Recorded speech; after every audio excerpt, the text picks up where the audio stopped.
Nicolas Cage is probably one of our generation's definitive actors.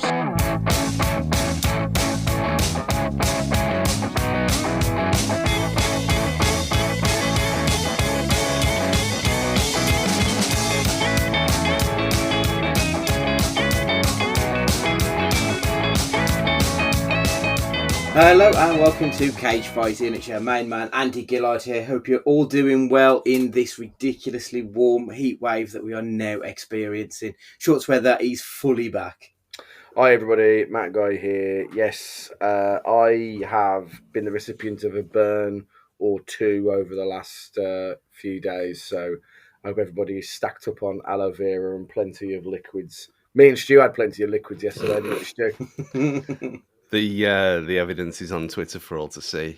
A lot of tongue out action, which I kind of hadn't realised at the time, which makes me look kind of foolish, more than normal. Either tongue out or pouting, which is a nice little byproduct of 10 plus pints. But yeah, it was a good night out. And something like you said earlier, we should do it more and get everyone together. But it's getting everyone together and the admin that goes into that kind of thing, getting so many people out in one go.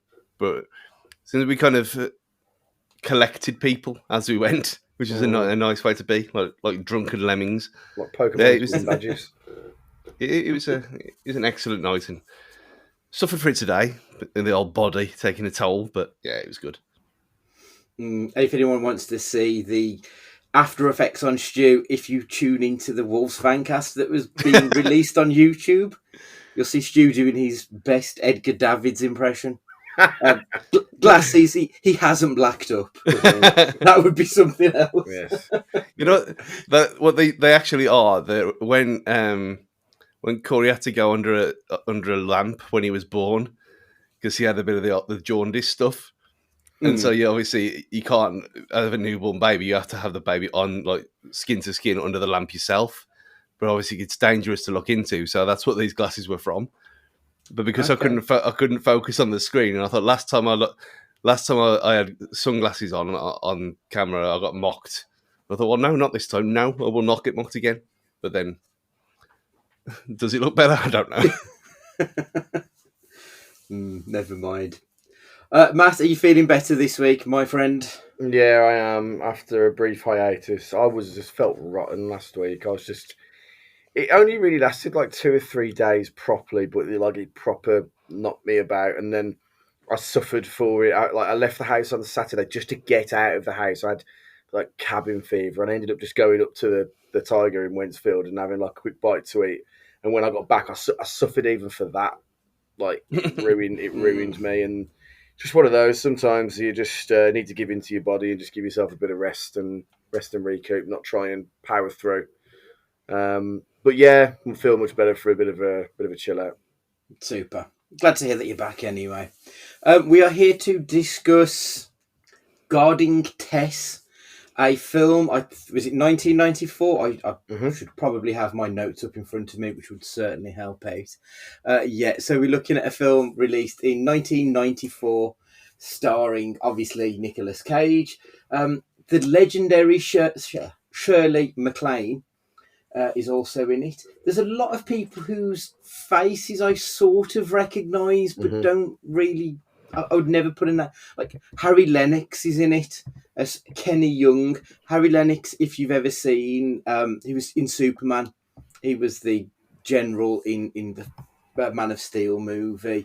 Richard Griffiths, who you'd probably know as Vernon Dursley in the Harry Potter films, and he was in History Boys and With Nail and I. He was probably the most recognisable name who isn't like your top two, I think. And it was directed by Hugh Wilson. I've never heard of Hugh Wilson. I'm looking at his IMDb page now. He wrote the screenplay for the first Police Academy film. So that's decent. But then you look at the rest of his movies, and the only other film that looks vaguely familiar is Dudley Do Right, which was a film from 1999 starring Brendan Fraser, where he plays a Mountie. It's a 3.9 on IMDb. The reason it's vaguely familiar, it's one of these ones that I remember from the local VHS rental place growing up. I've never seen it, but that's pretty much him. Like, he hasn't done a lot of work. Started in 1983, and he's got maybe 20 credits he's got to his name. So he's not really one who's done a vast lot. I think Guarding Tess tells me why, because it seems very middling. So I don't know if maybe that was indicative of his career, maybe. Bit of an odd one. Going into this, Stu, had you heard of it? Had you got any hopes and fears of what you were going to expect here? I mean, obviously I'd heard of it, and like I said last time, that as soon as I looked at the picture, I said, well, that screams 1994. Yeah. The poster for the film, which with the kind of the remnants of the 80s padded shoulders and the old suit that he's got on, and you think, oh no, this sounds and looks terrible. So I didn't really have I didn't have high hopes for it, and it was one of them where I thought, well, I'm just going to watch it on my day off. I'll watch it on a Monday afternoon. It's harmless, and that's exactly what I did. Perfect. Matt, if we look at the other films released in 1994 starring Nicolas Cage, he did Guarding Tess, It Could Happen to You, Trapped in Paradise. We're a year away from him winning an Oscar in Leaving Las Vegas. The year before we had Honeymoon, oh no, sorry, that was 2 years, Honeymoon in Vegas. Then we had Amos and Andrew and Red Rock West. Like, we're in a bit of a prime Cage bollocks era, like of great but kind of weird movies as well. So what were you thinking with this one?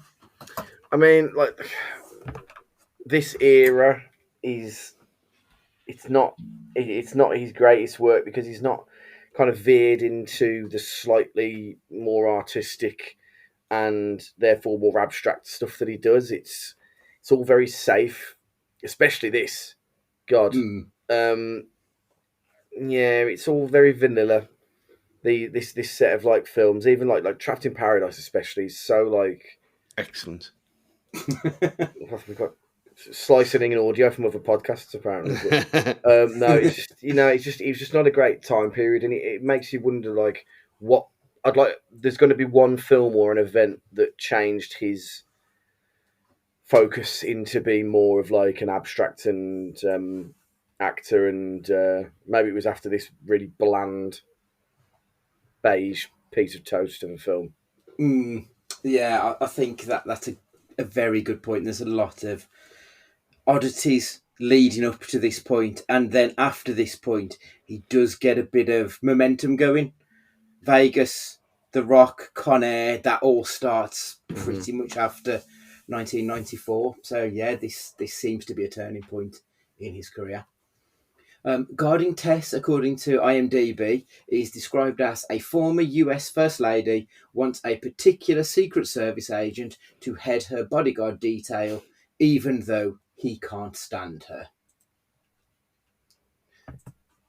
So the film opens up with Doug, which is Nicolas Cage, informing Tess Carlisle, which is Shirley MacLaine, that the staff in her house that he is leaving. It was his final day working there. He looks happy to be putting that experience behind him as he gets on the plane to head to the Secret Service's headquarters. On arrival there, he meets the head of the department, where he explains that he's hoping for a more active assignment next, as the last 3 years have been uneventful. We get a little backstory on Tess. Doug explains that she's something of a pain in the arse to deal with, and he's glad to be leaving. This is when the director informs him that Tess spoke with the president and that she is requesting that Doug returns to Ohio to continue working with Tess as a personal favour. Doug is left with no option, so he returns, and on his arrival, he snaps the head off a rose on Tess's breakfast tray and delivers her food. She completely ignores his return, treating him like he's the dog, playing games, testing the limits of their master-servant relationship. When he refused to jump immediately, she sets off the house alarm to get him to come running. Later, she orders him to retrieve her golf ball. He's the special agent in charge, but he's very much Tess Carlisle's bitch. Doug refuses to retrieve the ball and then lays down the law to Tess about what is going to happen going forward. That evening, Doug is telling his colleagues about their conversation, and he's interrupted by a call from the president. Tess has called him to say that Doug had snapped off the head of the rose and that the president was apologising for having to make the call because he knows that Tess is a nightmare as well. That's a very potted history. 20 minutes of the film. I thought they went really quick, to be honest.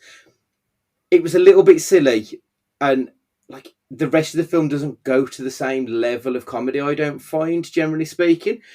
So I quite enjoyed the beginning. I thought, oh, this is setting up a nice little la la la happy-go-lucky comedy almost.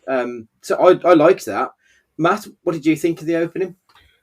Well, the very first thing you see enraged me because I hated everything about the start of this film, from the font that they used on when they were naming like the characters' credits at the start, to the whimsical classical music that they played, and the super long overarching shot that they did as well that killed about 4 minutes.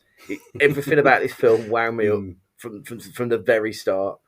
But then it started, and it thankfully, like, the dialogue between them two was pretty, well, riveting isn't the word, but it kept it going. And then the tete-a-tetes between them, and then oddly, one of the more fascinating bits of this film is the conversations between Nicolas Cage and the president, like this country hick of a president that's on there as well.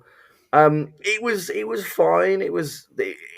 This is the problem with this movie. It's completely unoffensive.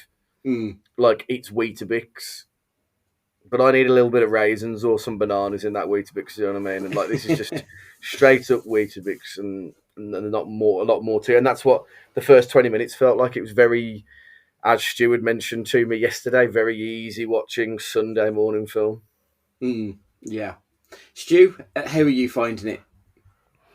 I had exactly the same annoyances as young Matthew there. As soon as that stupid music started, and this is someone who loves Downton Abbey, by the way, all the high society bollocks, I just don't like it, which makes me liking that series even more weird. But that type of music just annoys me. It just does. But then when you had that weird panning shot of the river, is it a river? I don't even know what it was. with the title card, I thought, this is going to be a horrible experience. But as soon as he snaps the head off the rose and puts it on his jacket, I thought, okay, here we go. This is better. And then you could see him getting more and more pissed off, and you think he's going to go crazy Cage. And there was slight hints of it. But it made me smile. And I didn't...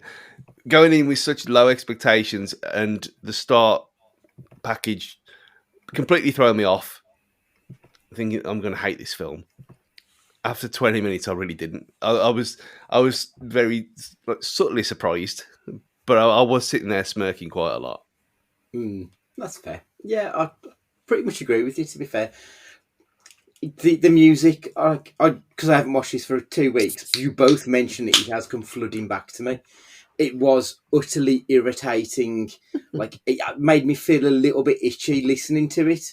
It was all a little bit too twee, and yeah, I completely agree with you both on that. It doesn't quite fit. On the way to the opera that night, whilst in the car, Tess moves seats directly behind Earl, the driver. Doug refuses to allow the car to move as it is against protocol. There is a standoff, and ultimately, Tess relents. When returning from the opera, Tess manages to get away from the Secret Services for a moment, and she and her driver go for a joyride. Furious when they catch up with them, Doug fires the driver and for endangering Tess and the whole operation. Doug says he only did what he did because Tess got him the job. When Doug tells Tess of this, she countermands the decision and rehires Earl herself.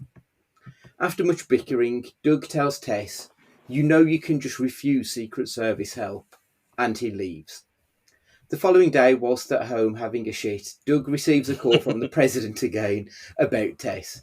Today, she has decided that she will refuse Secret Service help, and the president wants Doug to mend the broken fences.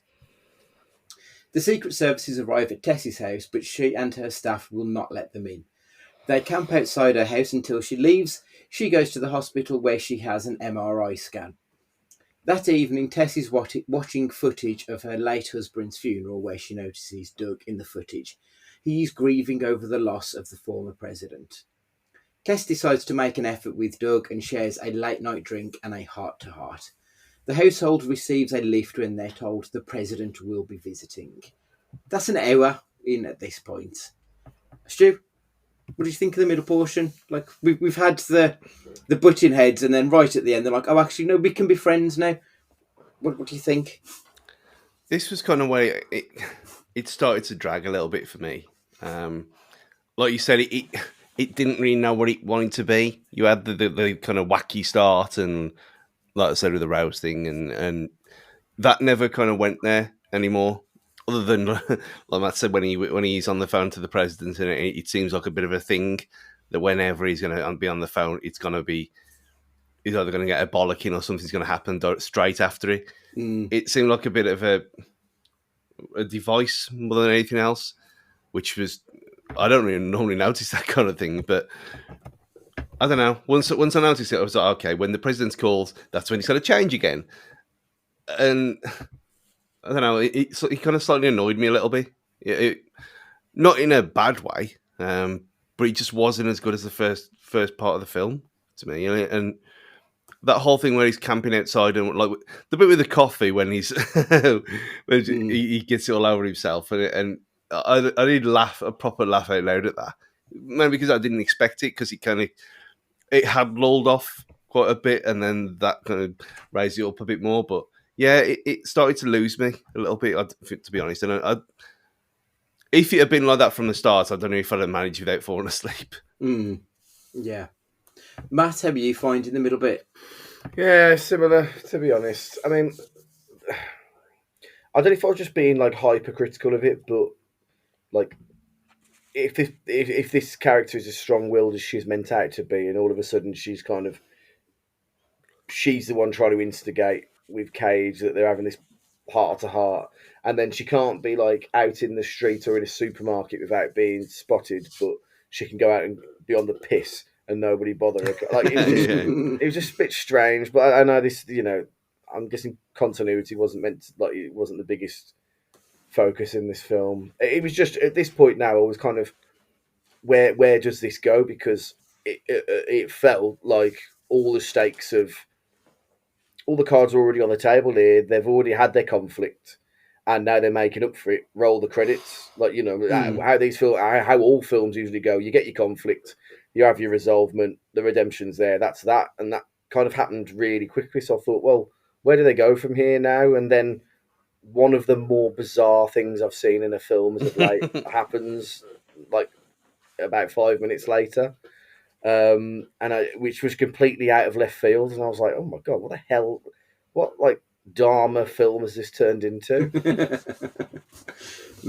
Yeah, I'm with both of you on this. Like, it started off with a little bit of promise. Like, I quite liked the mid-90s, nice and happy and teeth and ears comedies that we were getting. And it started off like that, and then it just went into nothing. Like, their bickering wasn't hateful enough to be comedic, and it wasn't angry enough to be dramatic. It just kind of was. And then it wasn't, and then all of a sudden things were good and everyone's happy, and you think, okay, so where's the tension in this film coming from now? Which, as you say, comes in the next 5 minutes. Now, I knew this was going to happen, and I thought the whole film was going to be about that. So it was just weird how the next part plays out.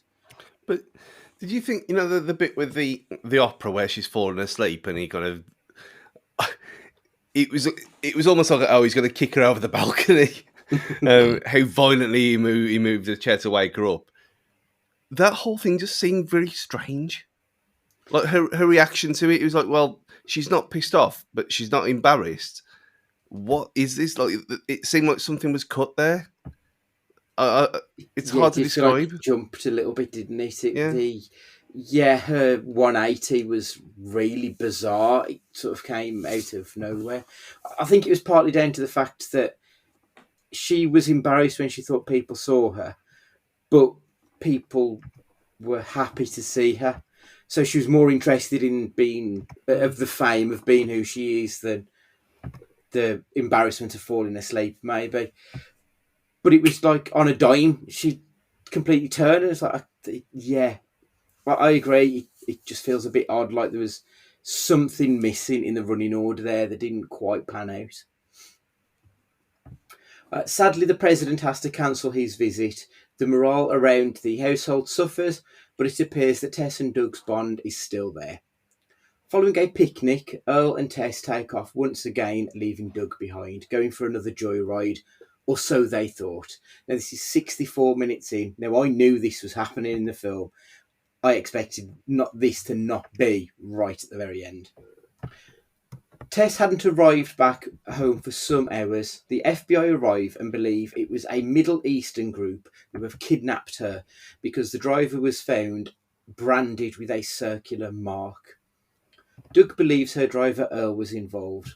The circular mark burn could be from Tess using the cigarette lighter to fight for her freedom. Doug pulls a gun on Earl. He threatens to blow off a toe every 5 seconds if he doesn't tell him where he took Tess. Doug shoots Earl's foot without counting. Earl confesses that his sister and her husband took Tess. The FBI and Secret Services go and get Tess and her kidnappers. That's 84 minutes. That's 20 minutes of this film is just kidnap and got her back immediately. We get another 10 minutes of the film just wrapping it up, but they pretty much skim over everything and it's just kind of all over at this point. So that's 90 minutes we're at pretty much now. We've actually got to the point of the film, like the thing on which the movie is actually sold on, the former First Lady being kidnapped. And we've had to wait 70% of this film to get to that moment. And then it's resolved like in a heartbeat. Stu, thoughts? Not knowing that this was coming, it was like, well, Matt said it a bit of a bit Dharma-ish, that it was almost like two films just thrown together, because you did have all the comedy and the sweetness and the light and everything, and you have the picnic and by the river and all that kind of stuff with a folding chair and whatever. But then to go as dark as it did I mean, what was she even in? What was it? She was just in a bunker underground with a fucking tube to keep her breathing. I mean, a bunker in a barn. Why was it there? These people had never really been mentioned before. Oh, he's just his brother or whatever it was, or his brother-in-law. It was all just very strange, and it was like something you'd see in like a Swedish drama that had been then shown on BBC Four. It was like something like that, like The Killing or something similar, where the whole series is based around it. Yet this was like a complete 180, like we said about her, a 180 in the whole film's complete development. And you think, well, okay, is this a piss take? Which up until they got there and you saw the tube, I thought it was still a joke, because without not knowing that this was part of the thing, because it's not teased in the synopsis that we had. And I don't know. I was more spellbound than anything else. I didn't hate it. It was just like, oh, this is actually real. She has been kidnapped completely out of the blue. Like she had been to the bar and she getting smashed and didn't care and all that stuff. But now she has actually been taken and buried alive. I think, fucking hell. It's a bit of a turn, especially for a Sunday afternoon film like this. But again, I couldn't stop watching it. I was engrossed. It's the first time anything of interest actually happens in the movie, isn't it? So, absolutely. Matt, were you intrigued at this? Well, I'm not so much intrigued by wondering why we were getting a human sacrifice on. Like the whole buried underground thing was just bizarre, because Like they were putting her as hostage for $15 million, whatever it was, and then buried her underground, like with this tube for air. It was just it was so out of in keeping with what this silly little film with its Downton Abbey and Antiques Roadshow music. It just made no sense. It was completely random, and I just couldn't get my head around it. I was like, this like what have we stumbled upon? And the only thing it just made me laugh because there's a scene in The League of Gentlemen where when they're in the front garden and they have a little windpipe and a little ball to know that they're breathing air, and it just reminded me of that because it was so silly. And then not only was she buried alive, this frail old woman with an inoperable brain tumor or whatever it was, then wakes up like Lazarus in the hospital, like in the helicopter to ask for him, and then they do the lighting of the torches at Gondor or whatever it is. And they all start shouting for Nicolas Cage's character and playing Chinese whispers with his name. Well, it was so weird, and I was just like, oh god, I don't know what I've just seen here. This is strange. Yeah, I mean, I didn't even mention that she had this brain tumor because it doesn't really play a role in this film, other than the scene of when she goes for the MRI. Like, it's utterly pointless.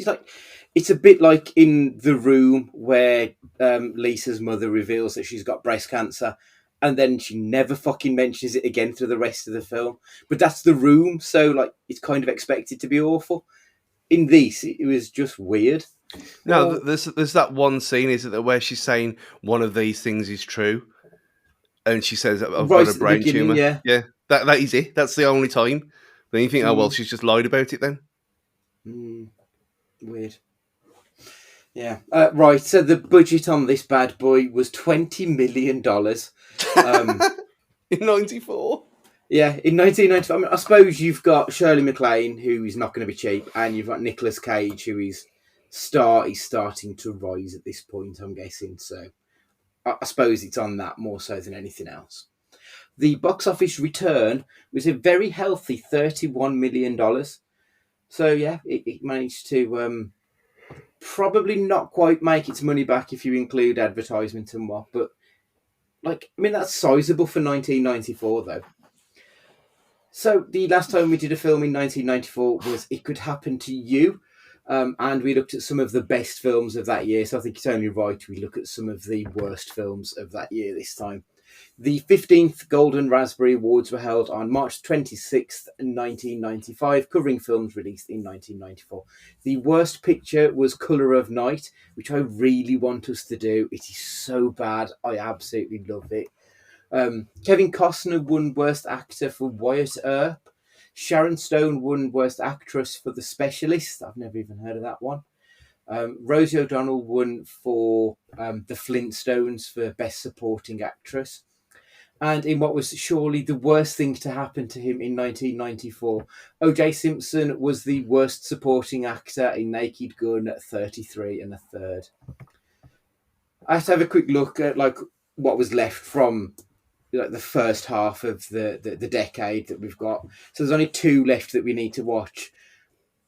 And I promise you're going to hate both of these films.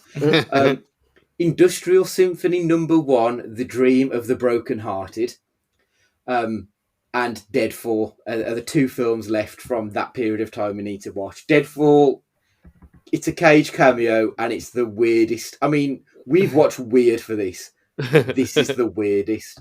And Industrial Symphony No. 1 was a short film from David Lynch where Cage and Laura Dern reprise their roles from Wild at Heart, which I love, so I can't wait, but I get the feeling you pair might hate it. So these scores on IMDb and Rotten Tomatoes. Stuart, what do you think the scores will be critically and from the audience? When it made... And then it made a small profit, kind of makes me think 6 or 7s, something like that. It's not going to be a critical darling because we would have heard of it about it before, and no one has. So I'd say very middle of the road. Yeah, probably about 63, something like that. Matt, where do you think it's going to pitch itself? Yeah, I reckon your sixes will more or less hit the mark because it's unoffensive. Yeah. You know what I mean? I think many people will go to town on it and hate it, and the kind of people that would kind of go to town on these aggregator scoring websites probably will just skirt over this in favour of something more radical and more flavourful. Yeah. You're kind of spot on there. IMDb's got it down to 6.2, and the Rotten Tomatoes, both of them are very middle scores. We've got a 48% on the audience and a 56 on the critical. So yeah, just bang in the middle, basically. As you say, it's inoffensive, so no one's going to love it, no one's really going to hate it. It's just there. So the critical response, Leonard Clady from Variety. The film is indeed likeable, but writer-director Hugh Wilson just skims the surface of a potentially rich territory. Derek Adams from Time Out. Cage is on best behaviour here. He's not especially a sympathetic performer. Just thought it was weird. I don't know. Because we have seen him be very sympathetic, so I don't quite know what he's getting at with that one. Janet Maslin from the New York Times thought quite the opposite, though. Mr. Cage, once again sounding mock suave and Elvis-y, makes the most of his character's fragile core. And Quentin Curtis from The Independent on Sunday said, in 2017, who's reviewing this film in 2017 other than weirdos who do it for a podcast? Too often, Guarding Tess feels like a sketch towards a movie. However, some people really fucking liked this film. Those maniacs at Amazon.com gave this film a very healthy 4.6 out of 5 with 92% 4 or 5 stars. Face Off only has 90%. Pig only has 73% 4 or 5 stars. Like, they liked this film. So, yeah, what we got? According to Guarding Tess, it's in the top 5 of Cage's films on Amazon from, like, a quick search of all the others. A top 5 Cage film, this one is. S.L. Hedges, Guarding Tess. Well, all I can say is I think, in a way, we've all been there. We've all had those grumpy grandparents that want it done and done properly. Haha. I think this film is great. Really highlights the old story of you treat the ones you love the most in the worst way. Tess hates the fact that she's relying on these special agents, but instead of refusing them, makes their lives a living hell. She's full of life and very sassy. Nicolas Cage, well, you've got to feel sorry for him as he takes the brunt of Tess's rages, but he's the one she's the only one that she truly trusts, as we will see in the end. Right. Matt, what's your good, bad and crazy on this one, please? Well, the good is, I suppose, that there was nothing about this that made me necessarily go, I'm going to have to switch this off. Like, this is awful. It's one of the worst films I've ever seen. You know, I suppose if that is a good, it's a very backhanded compliment. But like, it was just absolutely fine. It was just, it was. Do you know what I mean? It was just so middle of the road, and that's. I mean, it leads into it's bad, really, in that there's nothing challenging about it. I'm not saying every film's got to be challenging. You know, Mrs. Doubtfire isn't challenging, but it's entertaining. You know what I mean? It's family friendly. There's conflict. There's everything else. I think because it's like so vanilla, when it has its crazy, which is that the buried alive scene, it just makes it all the more weirder, but not in a way that feels natural to the viewer. It just feels like they had another idea with this, but they were maybe hamstrung by an editor, or they had to change the studio's whim to change it. What I thought was interesting is when Sam had walked in kind of towards the end, and she asked, "Oh, is there a sexual thing going on between these two?" And then, like, literally seconds later, she goes, "He's like a son to me." And I said, "It could still happen." But yeah, it's just like it's Captain Corelli's mandolin, isn't it? It's just fine. Like it just exists in a sphere of, but you know, some things just have to provide balance to the universe, and this is just one of them. Yeah, it's pH 7, isn't it? It's, Mm. yeah. Stu, good, bad, and crazy, please. I mean, incredibly, I don't have anything bad to say about it. It's other than what we already mentioned with the nonsense music and the overall weirdness of the start. It was really odd because I thought about this more than I should have done. What can I say bad? And I can't because yeah, it's weird and it's something I'd never in a million years watch normally. But there's still nothing bad to say because it does exactly what it kind of markets itself as, this Channel 5 Sunday afternoon nonsense that's just more filler than killer, and it does it well. I can't criticise it for what it is. I mean, the crazy kind of leads on to the good, but so I'll do that first. But the crazy part about it, that after I'd watched it, I wasn't really that bothered. I was like, oh, okay, that was fine. That was meh. It was exactly as bad as middle of the road as I thought it was. But then, like 4 or 5 days later, I was talking to, before the Man United game, I was in the pub, and I was like, Mum was saying, "Oh, what is the film this week?" And so I showed her the trailer, and she was pissing herself laughing at it. She went, "Oh, this is exactly my kind of thing." And after I watched that trailer, it changed my mind about the film. And I thought, actually, yeah, there's quite a lot of good things in this for what it is. That it's not my bag normally at all. Like I said, it's actually really sweet in parts towards the end, and I didn't expect to feel like that at all. And I did, like you said before, and you didn't watch it again. And I kind of wish I had watched it again.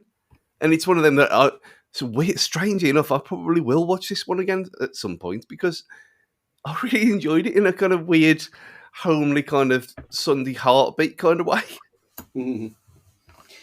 It kind of feels like you've both said Sunday morning movies, and this feels like the perfect. It's early spring. We've got showers outside, so you don't really want to get out and do anything. Yeah, This will do. This will help me pass a few hours away till we get to lunchtime, and I feel like that's the kind of film this is. For the good, I thought Shirley MacLaine was good in this. Like, it was her film. She got to be the star here, and I think you can see why she's she was a big name back in the day. She glistened on screen. I thought she was fantastic. So she's the good in it. But the film's just kind of unexceptional, and it doesn't really push her star forward, sadly, I don't think. When you look at this, like, it's one of her later films. I mean, she's still with us, but like, she's doing a film every 3 years or so now. At this point, this is probably the last of her run of a film a year. So it's a bit sad that this will be, or could be, one of her legacy movies, I think, in some respects. But yeah, it's kind of forgettable, sadly. So, I think that's my bad, is that the fact that I remember the trailer of this film sold the movie on the kidnapping, and we get 20 minutes of that in a near 100-minute film, and it's right at the end. So it's just a bit cheap, and we don't get enough in the middle to make the kidnapping really worthwhile. Like, it kind of got caught between the devil and the deep blue sea here. Like, it was a comedy drama, but it wasn't really a comedy and it wasn't really a drama. It didn't serve either master. If it wanted to be a comedy, we needed more of the bickering, like, stop and my mum will shoot kind of silliness. And if it wanted to be a drama, we needed a little bit more of them loving each other, so that when she is kidnapped, like, we see the tension there, and we didn't get enough of either of those things to make it a worthwhile experience, in my opinions. And the crazy, this is probably the most boring IMDb trivia page I have ever read. Some of the highlights include this one.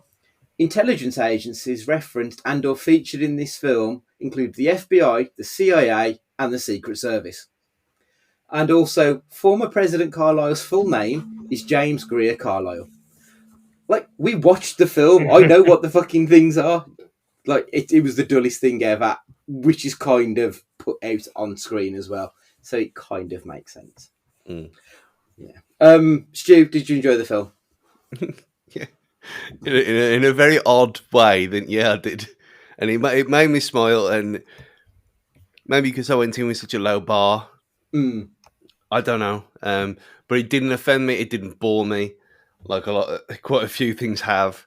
Yeah, I was strangely kind of hold this film dear to my heart, but it's like one of the things I have thought about it way more than I expected to after watching it for that first time, and it give maybe having an extra week to do this, it might have been a different reaction last week when we did it, but even an extra bit of thought time, it's like, oh yeah, it's a sweet, strange 6 out of 10 at best film, but I don't hate it. So yeah, I did enjoy it. I feel like this is the film. Like, Matt, you've got Captain Corelli's, I've got City of Angels, and I think Stu's got Guarding Tess. It's that weird. I should hate this, but actually, yeah. Matt, did you enjoy this film? Yeah. I enjoyed it in the same way that I enjoy like couscous or like grains and pulses. Sometimes it's good for you, and it's a necessity. Sometimes you just got to shovel it down, and just know what's best for you. So yeah, I enjoyed it to the point where am I ever going to recommend it to somebody? Probably not. But at the same time, did it feel like wasted time? No, it didn't. So that's as high praise as I can give it, really. I'm going to say no, just because it was a bit boring. Like, I feel like the directors feel they delivered a film that was something else. Like the producer said of this movie, the relationship is between two people who really care and to have a good time with it. It's unique. This isn't the 20th version of another movie being made. Like, we've never seen a film about complex relationships before.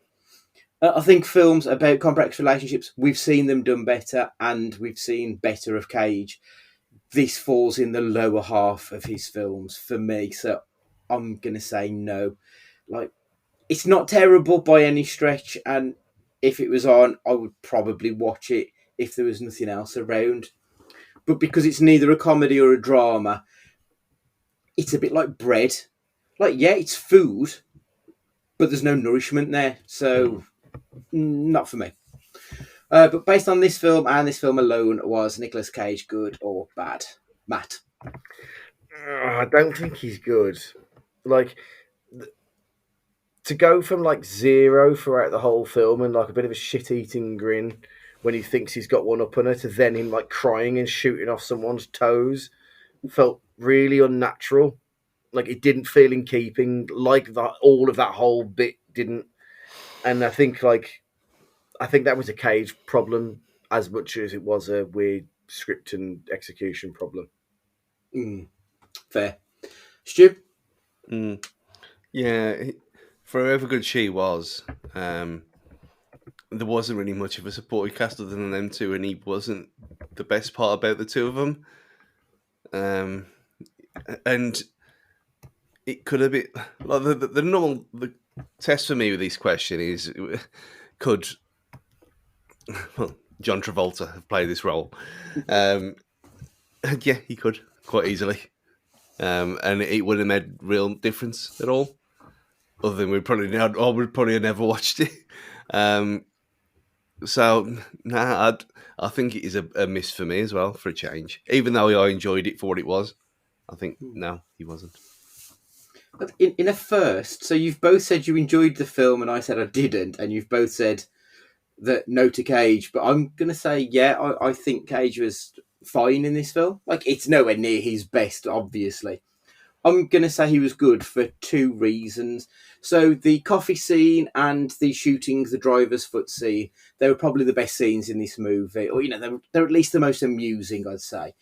And I felt that Cage was the reason. Like when he spilled the coffee on himself, I did genuinely laugh out loud at it. And the same when he shot Earl. I thought they were good moments in the movie and he was good for it. And also, I don't feel like his role was to be the man in this. His role was to let Shirley MacLaine be the man. Like, she was the star of the film, and he facilitated her performance. So I'm going to say he was good because he was there to support the main actor in this one. So I'm going to give him the benefit of the doubt and say that he was good here. So I need you to finish the sentence then, and if you enjoyed Guarding Tess, you might also like. Stu? I mean, like you said about it being unique, I couldn't think straight away off the top of my head of something similar to this at all. So I went with the CIA route, which with This Means War, just because it's a silly, stupid film with a similar kind of cast. And obviously, you wouldn't watch that on a Sunday afternoon around family, but it's a similar kind of silliness vibe. And it's got CIA in it. That was my thinking behind it, because I was genuinely stuck this time for something to compare it to. Fair. Matt? Like, if you want this film but edgier, which is kind of what would have benefited from it, then just go watch Man on Fire. Yes. You get kind of a CIA bodyguard-y type thing, but everything's on fire. So it's not, but it's a pretty. It might be revisionist history, but I remember it being really good. But then I just looked and it's been absolutely panned on Rotten Tomatoes, like 37%. And I remember this film being really good. It's a proper B movie, and if you like B movies, quid's in. But a lot of critics don't, do they? But it's one of them, I think. Yeah. My recommendations. If you want a really good Shirley MacLaine film, I'd recommend The Apartment, the Billy Wilder film from the 1960. Absolutely fantastic. Her and Jack Lemmon just steal it. Really good. Comedy with a lot of heart. Beautiful. But the one that I was going to recommend is a modern film from last year, The Lost City, starring Sandra Bullock. Yeah. So it's about a complicated relationship. Sandra Bullock plays an author, and the guy who plays the model for her, the covers of her books, goes to rescue her when she's kidnapped by Harry Potter. And it's what I wanted from this film. It had that bit more of a comedic edge to it. It was a bit silly. Obviously, it's a lot bigger, and it's almost in the Jungle Cruise territory of being set on an island far away, and it's all grandiose and everything. But it's got that silly, comedic, complex relationship, and it feels very 90s in a good way. So I'm going to say The Lost City. It's very different, but I would recommend that. I think that was a great film. The age difference is probably about the same as well. Quite possibly. I mean, Matt, you put a question checking whether or not Shirley MacLaine would be age appropriate in this film. She would have been 60 in this movie. Wow. Changes nothing, baby. I'm taking the president's former lover to heights unknown. Superb. Right, that's another Nick Cage film in the record books. Let us know if you've seen this one. I'd be genuinely interested to know if you've ever seen this movie or even heard of it, because it's a bit of an unknown entity, I think, out there.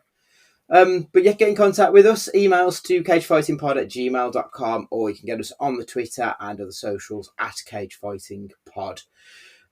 Please make sure that you're subscribed on whatever podcatcher that you're listening to us on, so that you don't miss an episode. And if you could leave us a review as well, that would really help us out. And finally, just thank you very much for joining us once again this week. It's very much appreciated. For this week, Matthew, would you like to say goodbye? Take it easy, everybody. Look after yourselves. This time next week, we'll know if good friend of the show, Tara, will be joining us in the Premier League or not. So look forward to much banterish comments, I'm sure. Looking forward to it. Have a good week. Stu, would you like to say goodbye? She's actually going to Wembley as well, which I'm slightly, well, I'll say jealous about it because Wembley's a shithole, but I can't imagine how bad losing a playoff final is because it's never happened to us. But I generally can't call that final. I don't know which way it's going to go. Yeah. Luton are going to do it. It's the fairy tale Luton conference to Premier League. Luton is not a fairy tale. Anyone who's been to Luton ever knows there's nothing fairy tale about it other than dust, and it's not fairy dust either. Although I did go to Luton once in the back of my mate's transit van, but he didn't take his paint cans out either, so we had to use them as seats. But for the whole journey down there, it was very uncomfortable, but it was free, so yeah. So that's not how we get in there next season, but hopefully, yeah. In a way, I kind of hope Coventry do because I can't be going to Kenilworth Road again. It's a proper dive, and it's not funny. It's not romantic seeing them in the Premier League. It'll be awful. It'll be awful shit nonsense. So yeah, Coventry for the win, please. Goodbye, everyone. It's goodbye from me, and remember, be excellent to each other.